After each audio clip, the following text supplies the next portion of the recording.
Bonjour à toutes et tous, bienvenue dans les coulisses du Grand Lyon. Mon invité du jour, Raphaël Arnaud, bonjour. Bonjour. Vous êtes le porte-parole du collectif La Jeune Garde. Alors vous organisiez ce week-end un week-end de mobilisation contre l'extrême droite à Lyon. Et justement, il y a eu une attaque d'extrême droite de la Maison des Passages, une conférence autour du collectif Palestine 69. Vous n'étiez pas dans la salle, mais par contre, cette attaque, vous l'avez vu venir. Oui, malheureusement, en fait, en une journée, on a à peu près résumé la situation lyonnaise sur la question de l'extrême droite, puisque l'après-midi même, on manifestait avec le collectif Fermons les locaux fascistes, avec plus d'une quinzaine d'organisations syndicales, politiques, associatives, pour dénoncer les violences de l'extrême droite, évidemment qui sont bien trop fréquentes à Lyon, l'existence de leurs locaux qui leur permettent de s'organiser et donc de mener ces attaques, et aussi pour dénoncer les pouvoirs publics. Je pense notamment à une préfecture lyonnaise qui nous a une nouvelle fois interdit l'accès au Vieux-Lyon. Donc on se pose la question de savoir si le Vieux-Lyon est une zone de non-droit pour les milices de l'extrême droite. On sait que pendant une dizaine Parce que vous d'années, n'avez pas le droit d'aller dans le Vieux-Lyon pour éviter des affrontements avec l'extrême droite. voilà, c'est ça, c'est ce qui nous est sorti systématiquement. C'est ce qui a été aussi sorti à la marche des fiertés, donc la marche LGBTI, d'interdiction du Vieux-Lyon, sous prétexte que ça exciterait les milices de l'extrême droite. Donc on voit bien aujourd'hui que les mouvements progressistes, les mouvements qui souhaitent une certaine émancipation, sont interdits d'accès au Vieux-Lyon. Et ça, c'est une réelle problématique qu'on subit depuis 10 ans aujourd'hui. Derrière, il y a eu quand même une surveillance accrue, on va dire, des forces de l'ordre sur nos mouvements antifascistes et sur toutes les organisations présentes à la manifestation, pour éviter que ces derniers et ces dernières restent dans le centre-ville de Lyon. Et dans le même temps, lorsque nous quittons la manifestation et nous quittons le centre-ville de Lyon, nous apprenons que des milices d'extrême droite se baladent dans le centre-ville de Lyon avec des barres en fer, tranquillement, notamment à Cordeliers, puis reviennent dans le Vieux-Lyon, donc ça a duré à peu près 1 heure ce manège, reviennent dans le Vieux-Lyon, circulent dans le Vieux-Lyon. Il y a des vidéos notamment d'habitants et habitantes qui préviennent sur Twitter « Attention, les fascistes sont dehors avec des armes ». On les voit se balader dans le Vieux-Lyon, et puis au bout d'un moment, ils décident d'attaquer la conférence, étant donné qu'il n'y a pas du tout de présence policière à ce moment-là. Ils décident d'attaquer la conférence Palestine, assiègent pendant de longues minutes des personnes âgées, des enfants, on le rappelle, au sein de cette Vous conférence, disiez que c'était une puis ils conférence repartent. autour du médecin, du professeur Christophe Oberlin, qui exerce à Gaza et qui racontait la situation à Gaza. Voilà, c'est ça. Et les fascistes repartent dans la rue, tranquillement après l'attaque, en scandant des slogans racistes évidemment, avec les armes. Et puis après, on nous a dit qu'il y avait une interpellation et que la préfecture était intervenue. Nous, on dénonce un nouveau mensonge. La Voilà. préfecture dit qu'elle est intervenue en 15 minutes entre l'appel au 17 et l'intervention sur place. En fait, ça nous interroge un peu sur les services de renseignement de cette préfecture. Ça nous fait un peu peur de se dire que nous, simples militants et militantes, on arrive à savoir que des milices fascistes sont dans les rues de Lyon. Sur Twitter, c'était pas un secret, puisqu'encore une fois, des habitants et habitantes ont déjà mis des vidéos en disant « Attention, des fascistes circulent avec des vidéos pour preuve ». Et derrière, la préfecture n'intervient pas. Ils attendent qu'ils attaquent pour ensuite mettre du temps à intervenir dans ce quartier-là. En plus, c'était prévisible. Je veux dire, si nous, on nous interdit d'accès au Vieux-Lyon sous prétexte qu'il y a une tension entre les milices d'extrême droite et nos mouvements d'émancipation, c'est bien qu'il y avait une tension prévisible et donc de potentielles attaques. Donc c'est un peu une nouvelle fois une blague de la part de cette préfecture, pour nous. Vous interpellez régulièrement les différentes autorités pour leur manque de réaction. Là, on ne peut pas dire qu'ils n'ont pas réagi, que ce soit de la mairie de Lyon ou même le ministère de l'Intérieur qui a annoncé que des moyens importants seraient déployés pour retrouver les auteurs. Ça vous satisfait? Non, ça ne nous satisfait pas du tout, parce qu'en fait, ça fait des années qu'on milite pour la dissolution de ces organisations. Pendant des années, on nous a rayonnés ou ignorés. Aujourd'hui, ce qui est certain, c'est qu'on a réussi à imposer dans le champ politique et médiatique cette question-là des violences de l'extrême droite à Lyon. Ça, c'est une réelle victoire. C'est grâce à nos mobilisations massives, notamment on était encore plus de 2000, voire 3000 dans les rues de Lyon ce samedi après-midi. C'est grâce à ces mobilisations qu'on a réussi à imposer dans l'agenda politique le fait d'intervenir sur ces questions-là. Donc oui, effectivement, aujourd'hui, la préfecture et Gérald Darmanin ne peuvent plus baisser les yeux, faire comme si de rien n'était face à ces violences. Et puis on le rappelle, Gérald Darmanin, que lorsqu'il a dissous Génération Identitaire, c'est bien gardé de laisser ouverts leurs locaux, à Lille ou à Lyon d'ailleurs. À Lyon, on le rappelle, ce n'était pas seulement les locaux de la section locale de Génération Identitaire, c'était les locaux maison-mère de Génération Identitaire à l'échelle nationale, voire même européenne. Et ces associations qui tiennent ces locaux-là n'ont pas été dissoutes. Et on sait que c'est possible. Lors de la dissolution du bassin social, les associations qui étaient parallèles au bassin social, qui permettaient la tenue de ces locaux, ont été dissoutes par la même occasion. Et du coup, la fermeture des locaux était inévitable. Là, il s'est bien gardé de laisser ouverts ces locaux, de finalement leur laisser la possibilité de s'organiser, de continuer à maintenir des attaques, etc. Donc nous, ce qu'on demande, c'est la fermeture des locaux immédiate, la dissolution évidemment de ces groupuscules, et surtout une présence marquée pour empêcher ces gens de mener des attaques.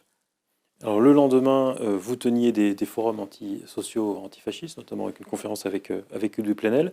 Il y avait aussi le matin une marche lyonnaise contre l'antisémitisme à laquelle vous n'avez pas souhaité vous rendre.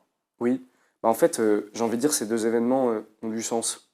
C'est-à-dire qu'à l'heure où la confusion est généralisée dans notre pays, et c'est pour ça qu'aussi la manifestation, la veille, était importante pour nous. La confusion est généralisée où les héritiers et héritières de la collaboration et du nazisme essayent de se blanchir et essayent de se faire une nouvelle tenue de soi-disant lutte contre le racisme et lutte contre l'antisémitisme, dont on sait que c'est faux. C'est faux. Il reste dans ces groupuscules, dans ces organisations politiques, des gens profondément antisémites, des gens proches des milieux néo-nazis, etc. Et aujourd'hui qui veulent se revêtir d'un nouveau vêtement.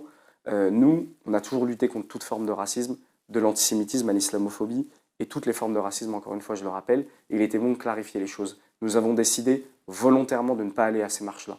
Parce que, comme je le disais tout à l'heure, ça nous est arrivé d'aller dans des manifestations ou des marches où on n'est pas d'accord avec des personnes, profondément en désaccord politique. Je pense notamment aux manifestations Gilets jaunes, auxquelles on s'est rendu. Il y avait des mouvements antisémites au sein de ces mouvements Gilets jaunes, qui n'étaient pas majoritaires, mais ils étaient présents, notamment avec des groupuscules nazis qu'on combat encore aujourd'hui à Lyon. Il existait ces mouvements-là. Mais lorsqu'on s'y est rendu, c'était pour les Ou chasser. Ou des proches de Dieudonné, de Soral notamment. Voilà, du Dieudonné, de Soral, toutes ces mouvances-là. Et ça a été une réelle bataille politique, idéologique et aussi physique, dans la rue, c'est une réalité, pour les dégager de ces manifestations-là. Si jamais on s'était rendu dans ces manifestations-là, ça aurait été pour dégager les antisémites et les racistes. Si vous étiez à la marche mardi, ça aurait été pour chasser les élus du Rassemblement national. Dimanche, voilà. Dimanche, pardon. Oui, si on était allé à cette marche, ça aurait été pour dégager. Et je sais qu'il y a des personnes juifs et juives, heureusement à Paris, qui ont tenté de les éjecter de la manifestation. Si jamais on s'y était rendu, ça aurait été pour ça, et seulement pour ça, pour empêcher que cette marche contre l'antisémitisme se transforme en finalement un blanchiment des antisémites. C'était pas possible pour nous. C'était pas possible d'y participer. Et justement, on parlait des forums sociaux antifascistes. Pour nous, c'était une volonté aussi de clarifier les choses dans la situation où on n'y comprend plus rien. L'extrême droite est en train de péter toutes nos boussoles idéologiques et politiques. Tout. Ils sont en train de tout péter. C'est-à-dire qu'aujourd'hui, les antifascistes seraient les vrais fascistes. Les antiracistes seraient les vrais racistes. Les féministes seraient les sexistes. Tout est inversé. On est en train de péter toutes nos valeurs. Et c'est à ce moment-là que les horreurs viennent. Et nous, la volonté d'organiser ces conférences, ces débats lors des forums sociaux antifascistes, c'était justement avec cette volonté de clarifier, de reclarifier des lignes. Aujourd'hui, on pense que, malheureusement, j'ai envie de dire, ouvrir un livre d'histoire, ne serait-ce qu'ouvrir un livre d'histoire, c'est presque un acte de résistance. L'unité nationale dans notre pays, on l'a déjà vu à plusieurs reprises, sous différentes thématiques.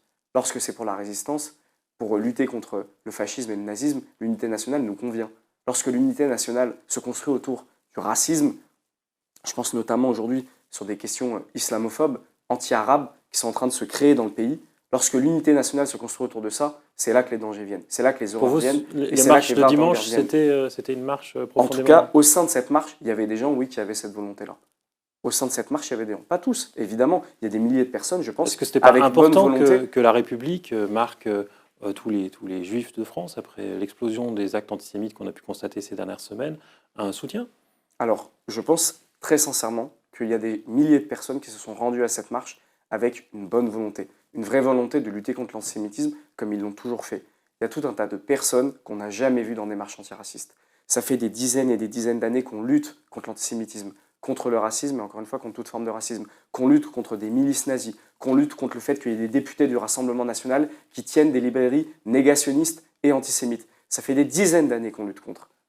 On a souvent été trop seuls dans cette lutte-là. Et là, tout d'un coup, lorsqu'il y a le conflit Israël-Palestine qui est à nouveau au goût du jour, lorsqu'on entend de plus en plus de discours racistes, islamophobes, anti-arabes, tout à coup des personnes se trouvent de lutte contre l'antisémitisme.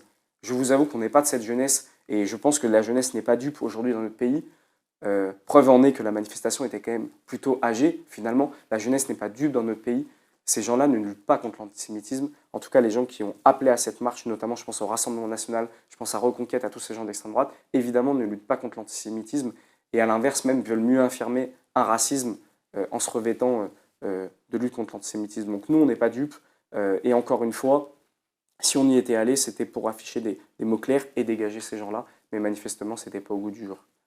Un dernier mot pour finir sur Mila, qui vous accuse de menaces de mort en marge d'un rassemblement suite au décès, enfin à l'assassinat d'un enseignant.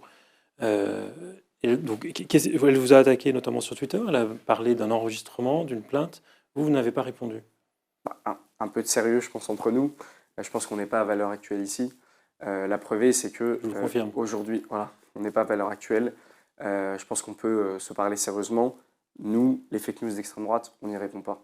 C'est-à-dire que notre organisation est sujet à de nombreuses fake news, à de nombreuses attaques de la part de l'extrême droite. Donc nous, on a cette politique de ne jamais y répondre, de ne jamais rentrer dans ce jeu, d'alimenter toutes ces fake news. On a été notamment accusé, je pourrais presque en rire, tellement c'est de l'absurde. On a été accusé d'avoir un membre qui ferait soi-disant partie de Boko Haram. Je ne sais pas si on se rend compte un peu de la... Alors d'une part, la violence que ça peut être pour nous qui luttons contre le terrorisme, notamment sur le terrain, en soutenant des antifascistes, notamment en Syrie. Enfin, quelle absurdité que ça a de reprendre ces choses-là. Donc j'espère bien qu'on ne va pas s'étendre évidemment sur toutes ces fake news et pas les reprendre et pas les alimenter. Non, même pour dire que c'est faux, alors. Vous répondez pas du tout. En fait, encore une fois, nous, vous nous suivez, je pense, sur les réseaux sociaux, des tas de gens nous suivent. À partir du moment où on fait le choix de ne pas y répondre, c'est pas un hasard, c'est qu'on ne veut pas alimenter ces choses-là. Il y a eu un communiqué, parce que les syndicats aussi ont été visés lors de cette marche, lors de ce rassemblement, par des attaques, une nouvelle fois, des fake news, etc. L'intersyndicale a sorti un communiqué très clair en disant qu'il n'y avait pas eu d'agression, ni verbale, ni physique. Donc voilà, nous, tout simplement, on s'aligne un peu sur le communiqué de l'intersyndicale et on ne souhaite surtout pas alimenter ces fake news de l'extrême droite, sinon on s'en sort plus et on leur laisse l'agenda politique. Raphaël Arnaud, je vous remercie. Et puis moi, je vous dis à demain pour une nouvelle émission des coulisses du Grand Lyon.